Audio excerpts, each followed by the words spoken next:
मित्रांनो, मी लाईव्ह मध्ये सांगितलं होतं महाराष्ट्रामध्ये शालेय पोषण आहारामध्ये करोडो रुपयाचा भ्रष्टाचार झालेला आहे. तुम्ही टेंडरची माहिती घ्या, परंतु आज दस्तरखुद आमदारांनीच विधान भवनामध्ये प्रश्न उपस्थित केलेले आहेत. व्हिडिओ शेवटपर्यंत पहा आणि कमेंट करून सांगा. शालेय पोषण आहार म्हणजे प्रधानमंत्री पोषण शक्ती योजना, जी केंद्र सरकारची योजना आहे, त्यामार्फत त्यांना पोषण आहार दिला जातो. त्यांनी काय केलं की ते ज्यावेळेस निविदा निघाली होती त्या निविदेच्या अटी आहेत. या निविदेमध्ये हिरवा वाटाणा, ग्रीन पीस म्हणून उल्लेख आहे. 134 रुपये प्रति किलो असा भाव होता हिरव्या वाटाण्याचा. आणि आता जो पुरवठा झालाय, पूर्ण राज्यात पुरवठा झालाय. कुठल्याही शाळेत तुम्ही बघा, एकाही शाळेत हिरवा वाटाणा आलेला नाही, सगळीकडे पांढरा वाटाणा आलेला आहे. तो 30 रुपये किलोचा आहे.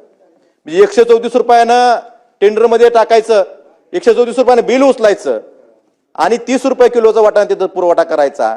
म्हणजे लेकराच्या त्या दुपारच्या मध्यान्ह भोजन मध्ये तर खाऊ नका ना. माझी विनंती आहे, मुख्यमंत्री महोदयांनी हा जो घोटाळा शालेय पोषण आहाराचा जवळपास 1800 कोटी रुपयाचा घोटाळा आहे,